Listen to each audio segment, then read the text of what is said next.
એક જગ્યાએ મેં બહુ સરસ સાંભળ્યું કે દુનિયાનું કેવું છે કે તમે 40 વર્ષના થઈ જાઓ અથવા 40 વટાવો અને જો જીવતા હો તો તમને એમ અવારનવાર સાંભળવા મળે કે તમે બુઢા થઈ ગયા છો, એમ 40ના થઈ ગયા અને બુઢા થઈ ગયા એવું કે.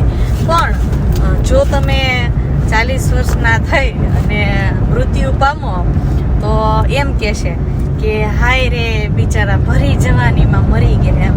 અને મને ખબર છે એમ જ કે નાનું મરણ થયું એમ.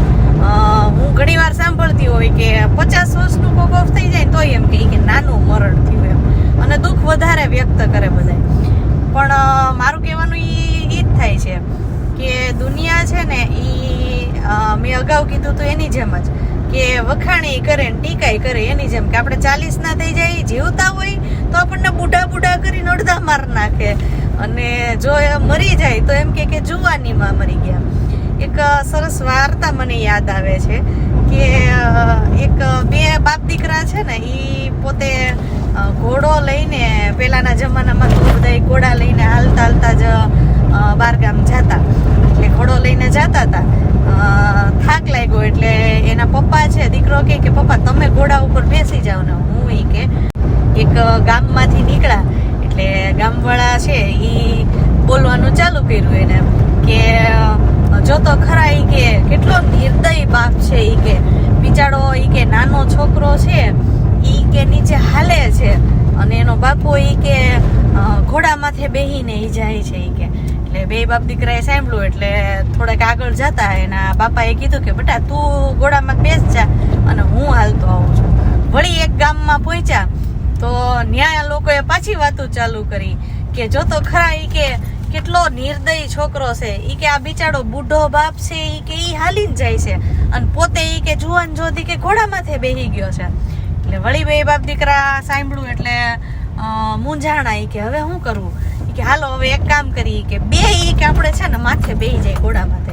એટલે બે બાપ દીકરો ઘોડા માથે બેહી અને જાતા હતા તો રસ્તામાં બીજું એક ગામ આવ્યું તો ત્યાં માણસો એવી વાતો ચાલુ કરી કે જો તો ખરા ઈ કે કેટલા નિર્દય લોકો થાય છે, ઈ કે એક બિચારો ઘોડો એકલો છે એની ઉપર 2 જણા ઈ કે સવાર થઈ ગયા છે, એટલી નિર્દયતા માણસોમાં ઈ કે આવી ગઈ છે. વળી લોકો એ સાંભળે એટલે બે પાછા મૂંઝાણા ઈ કે હવે શું કરવું. એટલે એને પાછી લોકોની વાત સાંભળી અને બે ઘોડામાંથી ઉતરી ગયા અને વળી પાછા જેમ હાલતા હતા એમ હાલવાનું ચાલુ કર્યું. ને હાલવાનું ચાલુ કર્યું વળી એક ગામ આવ્યું અને ઈ ગામમાં પહોંચ્યા એટલે લોકોએ વળી વાતો ચાલુ કરી કે જો તો ખરા કેવા મૂર્ખા માણસો છે, ઈ કે ઘોડો લઈને નીકળ્યા છે તો ઈ કે બે હાલીને જાય છે. એટલે ઓલા બે બાપ દીકરા પાછા મૂંઝાણા ઈ કે હવે શું કરવું. ને આવું છે દુનિયાનું કે તમે કદાચ ગમે એટલું કરો, સારું કરો તો પણ બોલશે, તમે કઈ ખરાબ કામ કરશો તોય પણ બોલશે. એટલે લોકોનું કેવું છે કે બોલો નથી કહેતી કે લોગો કા ક્યા હે, લોગો કા ક્યા હે, લોગો કા કામ હે કહીના. એક એવું પણ આપણને ઘણી વાર સાંભળવા મળતું હોય છે કે 4 લોગ ક્યાં કહેગે, પણ ઈ જે 4 લોગ છે ને ઈ આપણા પોતાના જ હોય છે. એટલે ઘણી વાર આવું જ થાય છે કે આપણા પોતાના માણસો છે ને ઈ જ આપણા વિશે આવું બધું બોલતા હોય છે. પણ મેં એક વસ્તુ માર્ક કરેલી છે કે જો તમે લોકોની વાતો સાંભળી અને કન્ફ્યુઝ થાશો તો ચોક્કસથી તમને સફળતા મેળવવામાં બહુ મુશ્કેલી પડશે. એટલે મારું તો કહેવાનું એમ થાય છે કે જો લોકોની વાતો સાંભળી અને કામ કરશો તો એમાં સફળતા નહીં મળે. જો સફળતા મેળવવી હોય તો કાનને પહેલા બંધ કરી દેવા પડે અને મગજને ખોલી દેવું પડે છે. જ્યારે તમે કામ ચાલુ કરો ને કોઈ સરસ કામ અથવા તો કોઈ પણ કામ, એટલે લોકો છે ને એનું બોલવાનું ભલે આપણા મોઢે ન બોલે પણ પાછળથી તો એ આપણા વિશે ઘણું બોલતા હોય છે. પણ મને ખબર છે કે જ્યારે સફળતા મળે ને ત્યારે એ જ લોકો છે ને એ આપણા મોઢે તો આપણા વખાણ જ કરવાના છે. અને હું તો હજી કહી દઉં છું કે સફળતા મેળવા પછી માણસો આપણા વિશે સારું બોલવામાં માનતા નથી. આ દુનિયા છે, ફેક્ટ છે, બધાને આ વસ્તુની ખબર છે.